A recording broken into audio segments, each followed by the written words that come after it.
Muito bem, pessoal, mais uma aulinha para a gente, continuando a falar sobre alteração climática, efeito estufa. E como a gente sabe, o mundo inteiro está mudando, todo o clima do planeta está alterando, e quando a gente fala do planeta, não dá para não falar do próprio Brasil, né?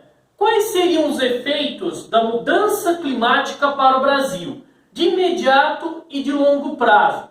Algumas pesquisas relatam aí pra gente, o próprio IPCC, ele relata algumas coisas que podem acontecer com o Brasil, não só próximo, no futuro próximo, mas também em uma situação a longo prazo. Então, por exemplo, o que pode acontecer com o efeito aí do aquecimento global no Brasil? Primeiro, a Amazônia deixaria de existir. A floresta, a grande floresta tropical, a Amazônia, ela se tornaria uma savana africana. Então a gente perderia aí, né, a nossa grandiosa floresta amazônica.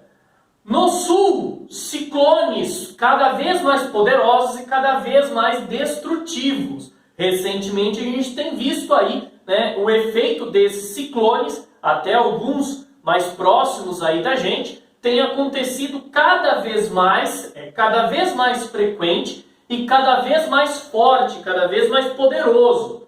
Tá? Outro efeito também, Nordeste. Deixaria de ser o Nordeste para se tornar um deserto. Nós teríamos a desertificação do Nordeste. E por fim, com o aumento aí dos níveis do mar pelo derretimento das calotas polares, é claro que o nível do mar aumenta e as cidades costeiras no Brasil, uma grande parcela das cidades brasileiras aí estão na região costeira, iriam desaparecer, porque o nível do mar iria aumentar. E aí nós teríamos grandes alterações aí, grandes inundações. Tá? Uma pequena curiosidade, o que nós, pessoas individuais, poderíamos fazer para não contribuir para diminuir aí, né, esse efeito das mudanças climáticas? Poderíamos fazer isso? Claro, quando a gente diminui aí o uso de combustíveis fósseis, quando a gente diminui o uso de veículos na nossa cidade, na nossa casa, a gente acaba saindo menos com o veículo, usa mais aí, né, transporte público em si, o consumo de produtos industrializados, a gente dá uma controlada. Por quê? Para produzir qualquer tipo de produto, um celular, uma roupa, tudo isso queima combustíveis fósseis, se utiliza de combustíveis fósseis. Então, se a gente puder controlar isso tudo, é melhor aí cada um fazendo a sua famosa parte. E é claro, as nações também entraram nesse processo, né? E fizeram um grande acordão. O que é esse grande acordão aí que nós conhecemos hoje em dia? É o famoso Protocolo de Kyoto. O que é o Protocolo de Kyoto? Protocolo de Kyoto. O que é esse protocolo? Vamos dar uma estudada um pouco nele. Primeiro, ele foi desenvolvido, ele foi escrito aí em dezembro de 1997, na cidade de Kyoto, no Japão. É um acordo que visa a redução da emissão de gás carbônico, aí, de gases atmosféricos, que levam aí ao efeito estufa. Para isso, a primeira coisa que eles fizeram, definiram quais eram esses gases. Então, primeira coisa que o protocolo fez, definição dos gases de efeito estufa. Quais foram os gases? Eles determinaram que os principais gases, através de muitas pesquisas, que podem gerar aí o aumento da temperatura são o gás carbônico, o gás metano, que são todos aí resíduos de queima de combustíveis fósseis, e aí entram outros, como óxido nitroso, hidrocarbonetos fluorados, hidrocarbonetos perfluorados e hexafluoreto de enxofre. Alguns desses são produzidos em indústrias e até mesmo nos sprays que a gente acaba utilizando. A COP, o que é a COP? Conferência das Partes da Convenção Quadro das Nações Unidas sobre a Mudança de Clima, reúne atualmente os países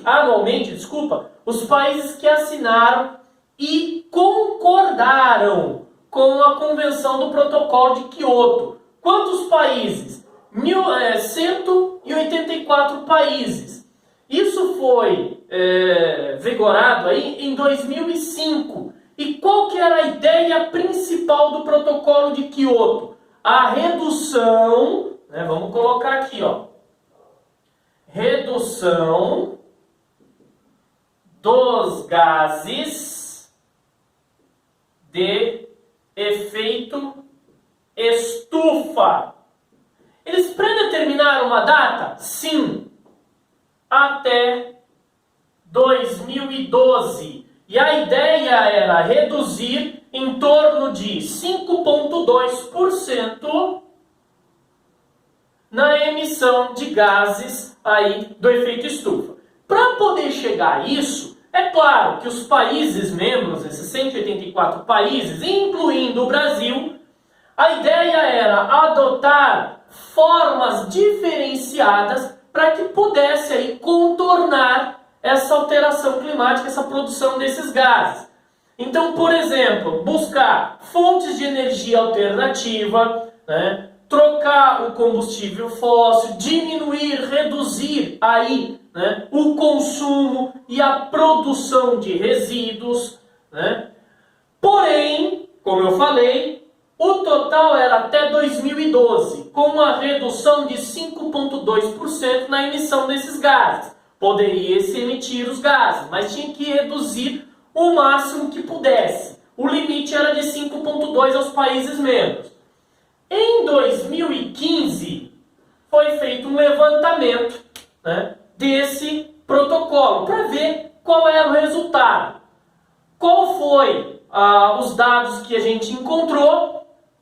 Na verdade, não houve o alcance da meta, pelo contrário, houve um aumento, na verdade, em 16,2%. E aí, a partir de 2015, houve aí a prorrogação do protocolo de Kyoto e as alterações para que a gente pudesse aí rever toda essa mudança e esses padrões aí de vida que a gente tem. Então, o protocolo de Kyoto, ele se mantém até hoje com a ideia de reduzir.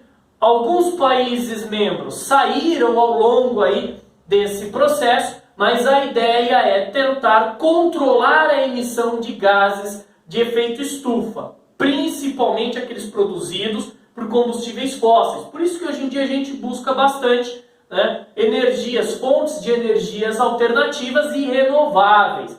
Afinal de contas, os combustíveis fósseis, principalmente a base de petróleo, não são renováveis. Uma hora vai acabar, todos nós sabemos disso, ok?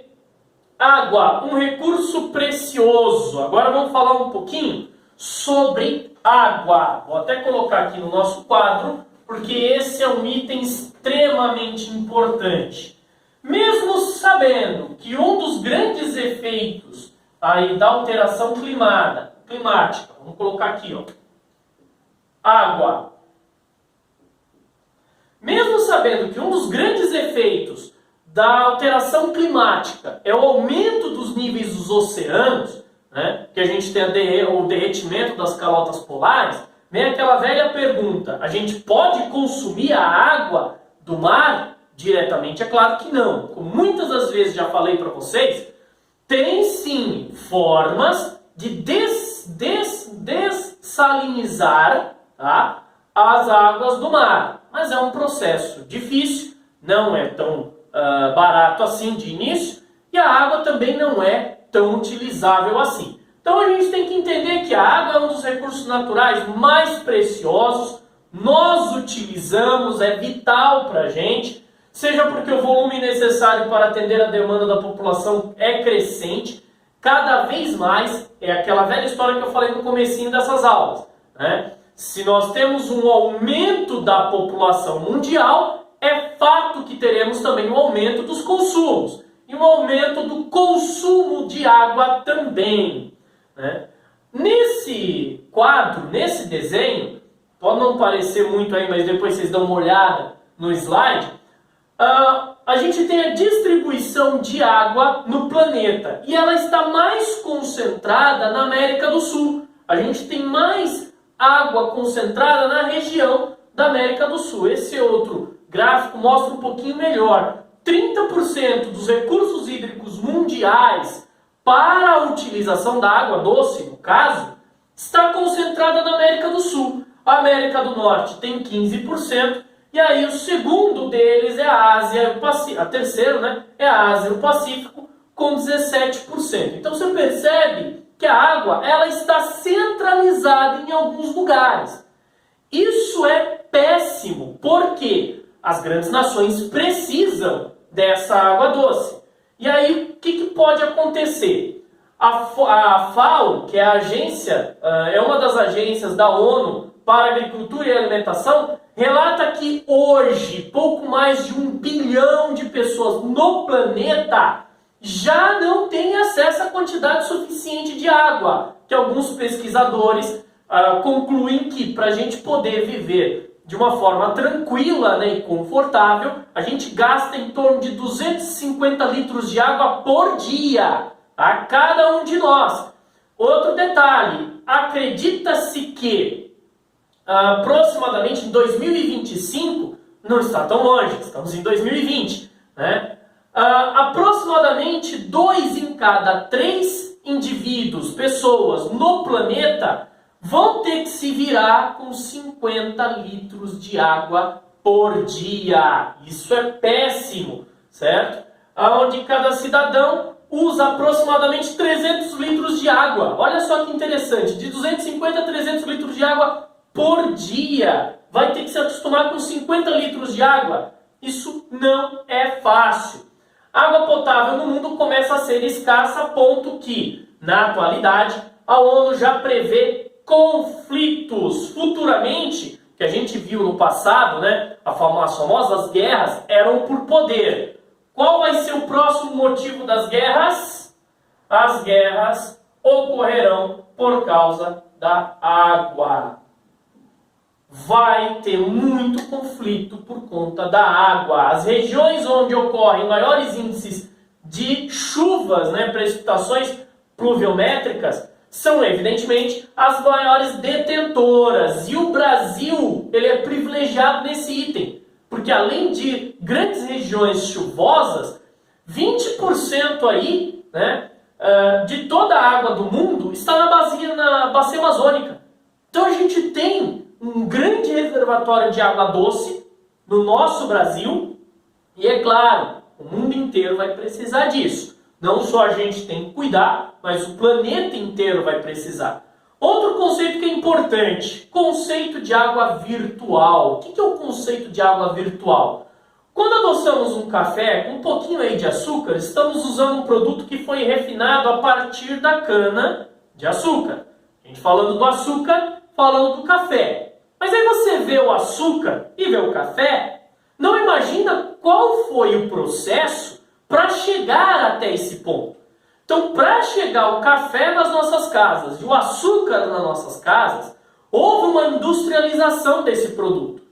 E a gente percebe que o produto, quando ele chega, ele não tem uma gota de água sequer. Mas houve um gasto de água para produzir este material.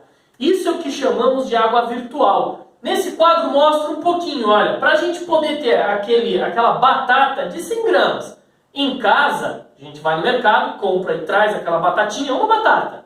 É gasto 25 litros de água para chegar àquele ponto da batata ali, para a gente poder consumir. Agora, uma xícara de café, cafezinho, famoso cafezinho, né? 125 ml de cafezinho. Aquele café foi necessário 140 litros de água para poder produzir aquele café. Agora vamos imaginar no famoso churrasquinho, né, de fim de semana, aquela churrascada legal com a família, fim de semana. 1 quilo de carne bovina foram necessários 16 mil litros de água para produzir. Então a gente tem que tomar bastante cuidado, tem que controlar os gastos de água, o consumo de água e o consumo de tudo. Beleza, pessoal? Mais uma aulinha pra gente. Até a próxima!